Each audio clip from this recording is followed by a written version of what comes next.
Lokesh Kanagaraj, what have you done with this film? Oh my god, such a big heartbreak.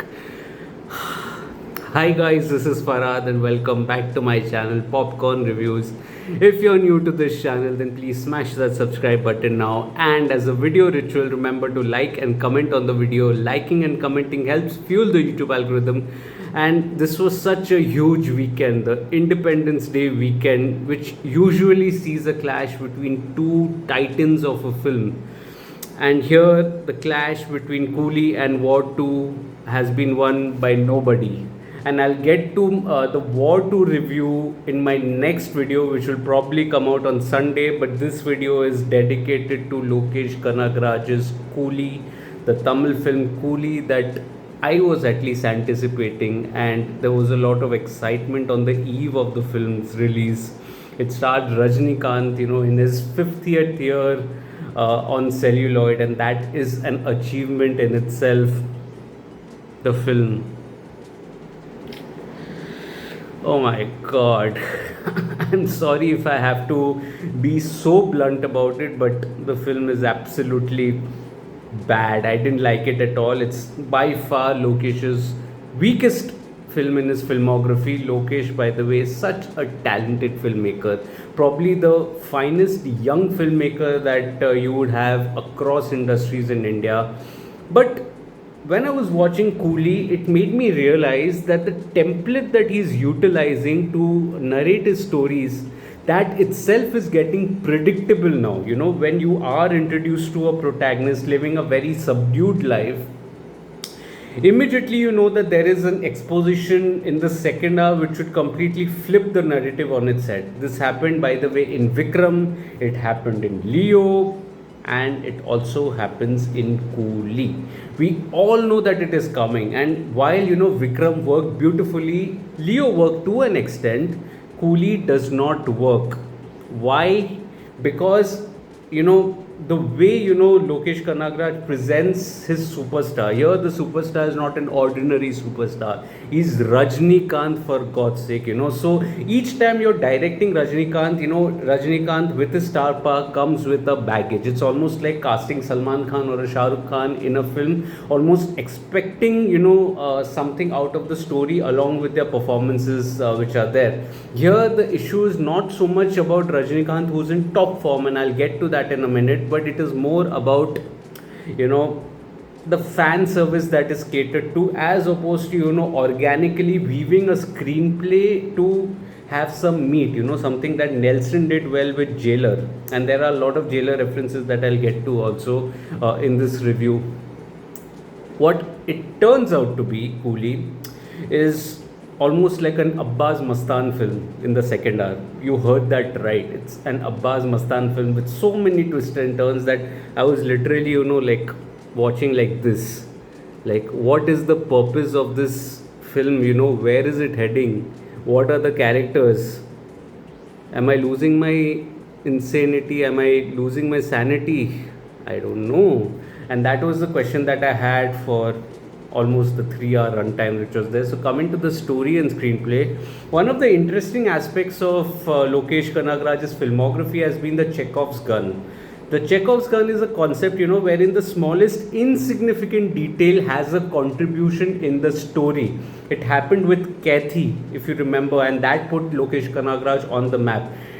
Here, you can afford, characters like Kali Venkat, playing that Chekhov's gun, or various objects, like the gold or the electric chair.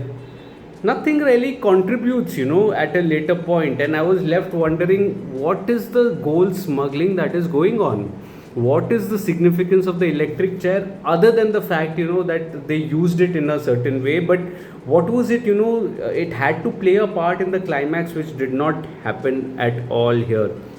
So the Chekhov's gun here just does not work as far as the template of the film is concerned. The second thing that does not work is the exposition at the end, simply because it is too far into the film. It's almost nearing to the end that you have an extended exposition, almost like a 2x speed in a YouTube video, which would make a YouTube creator proud, for God's sake. But there's so much information dump in that without actually showcasing and shifting the POV to a flashback or something. It was just verbal, and it was a lot of information that was just passed out in couple of lines, so to say. And to get to that also, you have to go through a lot, and I think that is something that did not work here. On the simplest line, it's almost like a divide. It's a good versus evil template, sure.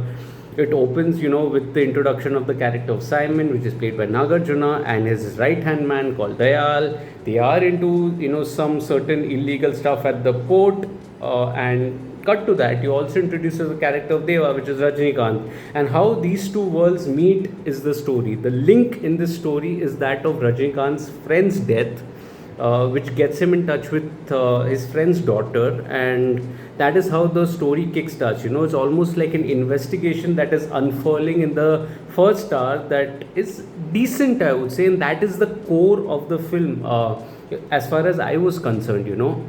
And yes, you can argue that there were a few twists and turns here and there, but the core of the film was that, and unfortunately, the traces of a travesty in the second hour are also shown in the first hour, particularly with the song integration that takes place, wherein, there is a character who's in search of a mole in his team. And cut to that, there's a song that is playing wherein he just forgets about that investigation and he just randomly jumps into the song only to dance and sing. That was a sign in itself, of something that was potentially wrong about the film at that point of time. Although the abomination that takes place later on is something that is inexplicable to the core. So after a decent interval block, although the twists and turns that were there felt a little fabricated, but okay. The second hour that was there, oh my god, you'll have to keep pace with me in this second hour discussion. Oh my god, what do I even say? There was a illegal gold smuggling that happens, there was a heart trafficking plot that takes place, there was a subplot involving lovers, there's a train sequence, there is a chaos that ensues, in which, by the way, Rajinikanth gets his own Vikram kind of a clan of his own, and my brain cells were slowly giving way, slowly, each one of them being shot one by one in the second hour, because there was a twist every 10 minutes. Who even inserts twists every 10 minutes in the film, which has no relevance to the central plot? I mean, there are so many subplots in the second hour that, not that I couldn't keep pace up with, but it just didn't seem, it wasn't required in the film. I mean, why was it even there? There was an electric chair, by the way, that comes in that, and then after that is not seen at all. Oh my god. And people are making theories about time travel. Oh my god, Loki, what have you done with the second hour of the film? It felt like an Abbas Mustan film, almost like a headless chicken, it was running in all directions. After a point I was wondering, who are these goons who are beating up Rajinikanth? How are they suddenly appearing? Why is Rajinikanth, suddenly, whistling for his clan to wake up all of a sudden and start killing everybody? Why was Shruti Hassan's character, angry with him in the first place? Why is Soubin Shahir behaving the way he is? There is no explanation for so many of the questions that just left me scratching my head. Which brings me to the jailer reference that I promised. You remember the sequence in which Mohanlal, Shiva Rajkumar and Rajinikanth sir were in the same frame with, inserting that cigarette in their mouths at the same time, when the screen was divided into three. Here the cameos, oh my god. It's such good performance, but I mean, what do I even say? Upendra and Aamir Khan. Upendra has been a legendary filmmaker himself, very visionary, in his earlier films. He is literally a sidekick in this film. There's no other way to put it. I'm sorry if I'm offending any Upendra fans, but that is the reality here. The contribution of him is just in a fight scene. That's it. But the even worse part is the cameo by Aamir Khan. There was so much hype around this cameo. 8-minute cameo. Oh my god. What a joker. Joker of a character. He flips in a minute, flips in another minute, and that happens at least thrice in the 8-minute span that he was there. In all of this, the writers totally forgot about the main antagonist of the film, which was Simon, played by Nagarjuna.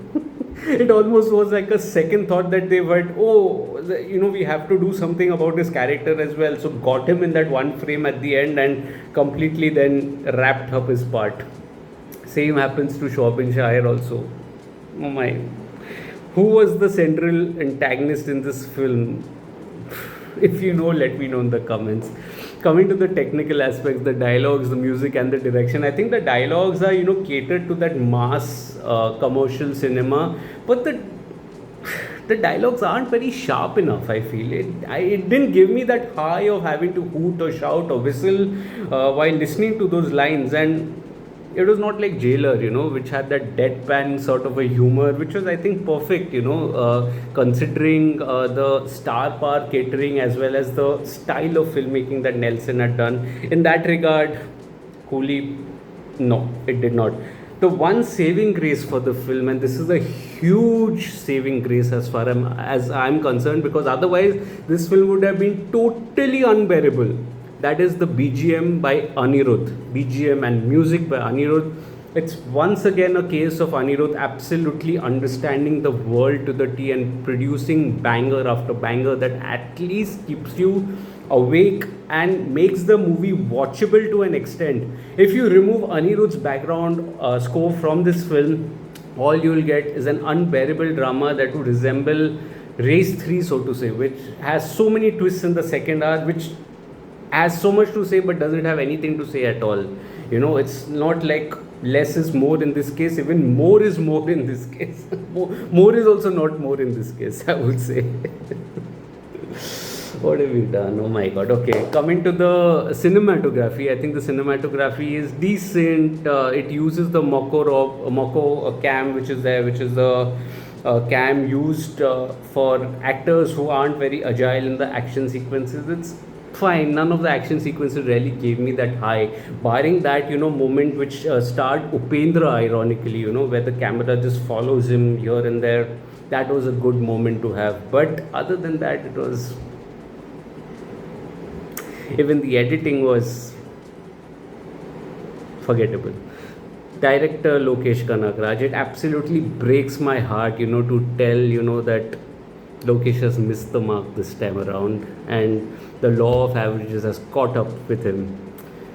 He still is, I wouldn't say he was, he still is one of my finest, favoritist, if that's a word, favorite filmmakers, young filmmakers, with his style, who's absolutely revolutionary. But such is the time that now I think even he needs an upgrade, and it'll be interesting to see the kind of narration that he fosters to going forward, because this narrative style is now getting far too predictable, and it almost gave me an impression that Lokesh wanted to stamp his authority as a director in a Rajini film. He wanted to make a mark, leave a mark, saying this is my film, hey, this is my film, which was not the case to do that, because you needed to just go hand in hand with the star power and the fan service of Rajinikanth if you are opting for that side. If you are opting for another side, like say a Nelson, who completely went the opposite way with a black comedy, black humor sort of a film with a lot of deadpan action also, that is another way to do it. But then you commit yourself to that. You don't want to make your film with fan service of Rajinikanth. That's not the way. You are going to fail then. And that's what happens with Coolie, unfortunately. Coming to the performances, I felt the performances are absolutely a mixed bag here. Nagarjuna wasted. Such promise was shown in the pre-release marketing material as far as Nagarjuna is concerned. Oh no, he is absolutely wasted here. I mean, you can't even call him a main antagonist. He's a side antagonist here. And what do I even say? The cameos by Upendra, Aamir Khan, add nothing to the film. Nothing. One is a sidekick, the other is an absolute joker of a character. I don't know. I'm not calling Aamir Khan a joker, but I'm calling his character a joker. The way it was presented, playful and from Mexico. Oh, God knows what was happening. Anyway, Shruti Hassan was decent, but then the emotional core, where was the emotional core of a character? Where did that go missing? It wasn't written at all. Some questions were left unanswered as well, I would say. Soubin Shahir, I think he did a wonderful job here. Soubin Shahir is one of the finest actors who doesn't get his due usually, but here, even with the character almost characterization going rogue, there's still sinister presence absolutely made a mark in a film like this. You know, some of the other characters also, like Kanna Ravi or the other character who plays, other actor who plays Kalyani, they were decent, okay, and didn't get much to shine because the characters itself weren't established in the first place. Satyaraj, oh man, Satyaraj again played a bit of a caricature after Sikandar.